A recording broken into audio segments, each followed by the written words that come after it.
We are back with the next news video, and it starts with condolences to the family, friends, and fans of Butch Miller, as Butch is best known for his time in the Sheepherders and in the Bushwhackers with Luke or Jonathan Boyd. And, Butch was 78 years old and he passed away over the weekend.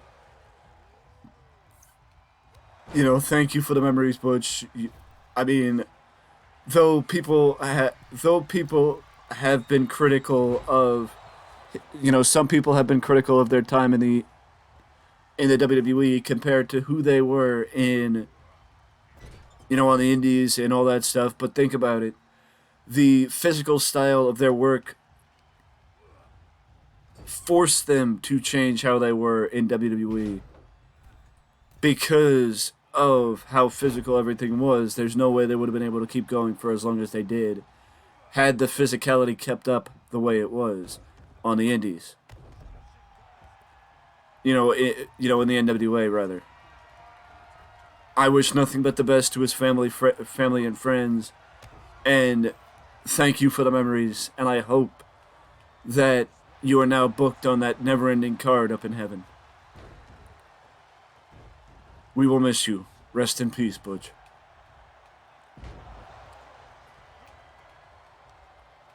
As I mentioned to end the previous video,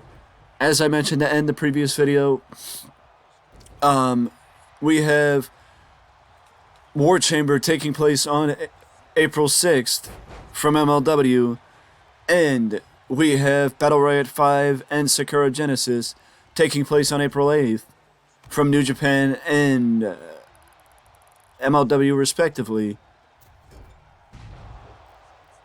with previews for both events or all three events being a part of the content for later this week.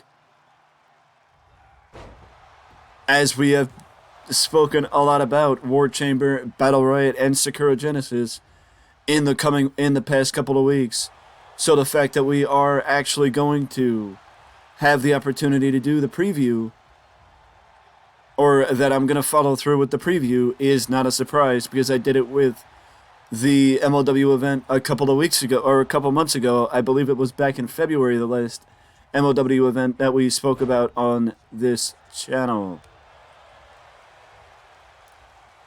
Speaking of good news, though, Deonna Purrazzo is now #1 contender for the Impact Wrestling World Championship, and if Mickie James is 100%, then Mickie James will be a part of a triple threat at Impact Wrestling Rebellion on April 16th, which will also be an event that we're going to be talking about as far as previews and predictions, as Jordan Grace is the top contender now for Deonna Purrazzo and what could be the vacant Impact Wrestling Knockouts Championship. But if Mickie James, again, is 100% for the event, then Mickie James will be defending her Impact Wrestling World Championship, Impact Wrestling Knockouts title during the event. But also, it is set in motion, and I spoke about this at the Multiverse match, at the Multiverse United preview. Steve Maclin and Kushida will be fighting for the currently vacant Impact Wrestling World Championship. So right now, 2 matches are known for Impact Wrestling's next pay-per-view event, and more should be known in the coming weeks. But it will be interesting to see if Mickie James is able to compete, or if Mickie James is out and we have to crown a new Knockouts champion.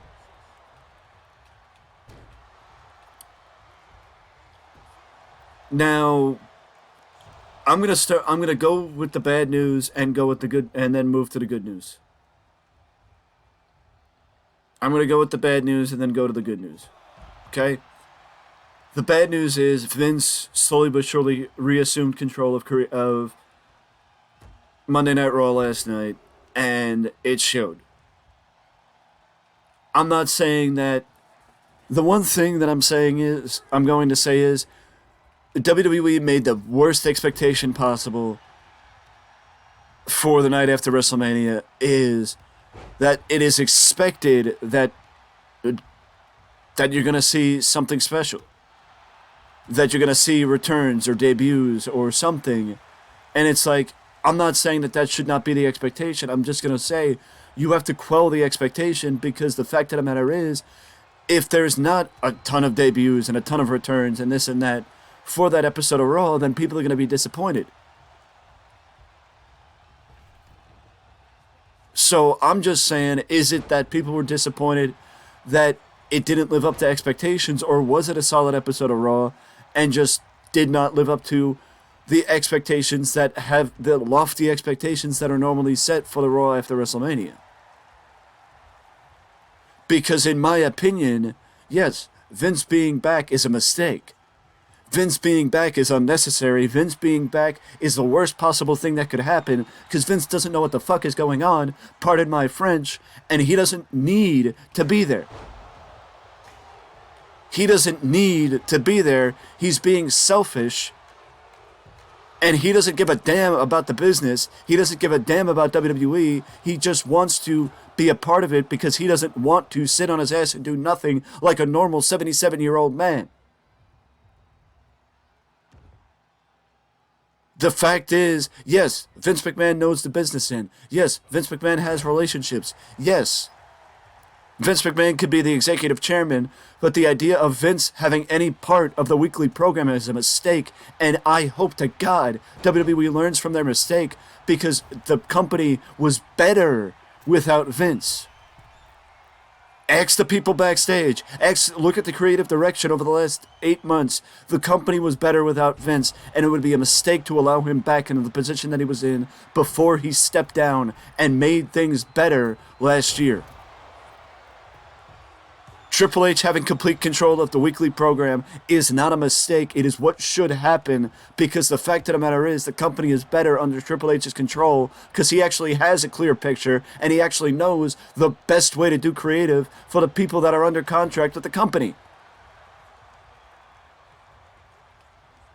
I don't give a rat's ass what's going to happen because of the merger. If the merger is Vince McMahon taking control and being back in the position that he was in before he stepped down, then the fact of the matter is the merger was a mistake, and I would rather any other person purchasing the company than the people that are purchasing the company. Because the fact of the matter is, if they're giving Vince back power, then they don't have a damn clue what the heck is going on.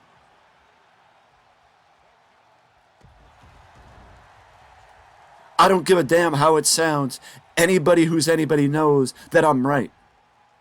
Anybody with a damn clue knows that I'm right, that Vince McMahon being in a position of power in WWE is not good for the long-term health of WWE, and it would be a mistake, because WWE was better off when Vince had no control and was just there.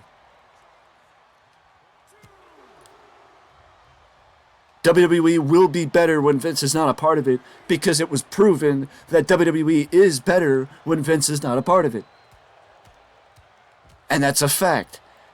And also, this is the reason why I have not spoken about Vince or spoken about what has been going on with Vince McMahon, because I don't have a positive opinion of it. And the fact of the matter is, I can't talk about it without ranting about it, because the fact of the matter is, I have a strong opinion of it, and I think I'm not the only one that has a strong opinion of it, because it's a joke that Vince McMahon is that selfish that he puts his own vested interest and the lack of desire that he has to be a normal 77-year-old man and retire, that he puts his selfish desires ahead of the benefit of the business and what actually counts for the ultimate goal of WWE.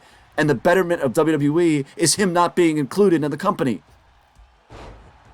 Him not being included in the day-to-day operations of the company, and him just focusing on the business side would be fine. He doesn't need to be a part of the weekly programming, and the programming would be better without him. And it's been proven that to be a fact.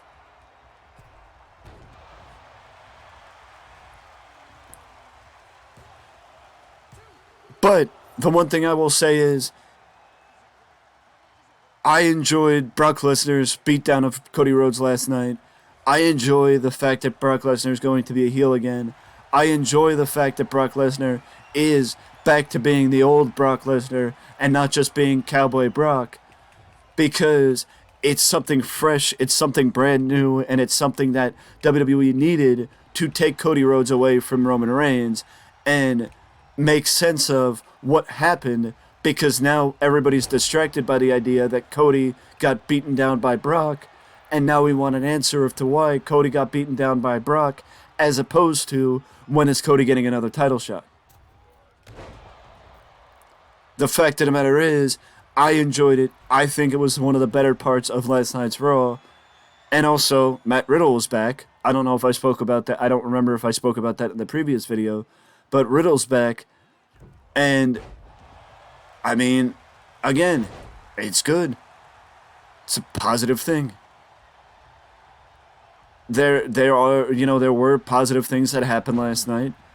And I'm just going to say this. The normal Sunday series has another aspect to it, and the normal aspect to it is that this Sunday we will break down the Raw after WrestleMania, and I will explain the changes I would have made and the decisions I would have made on the Raw after WrestleMania, or with the Raw after WrestleMania as compared to what WWE actually gave us, or instead of what WWE actually gave us, I would explain what I would do instead.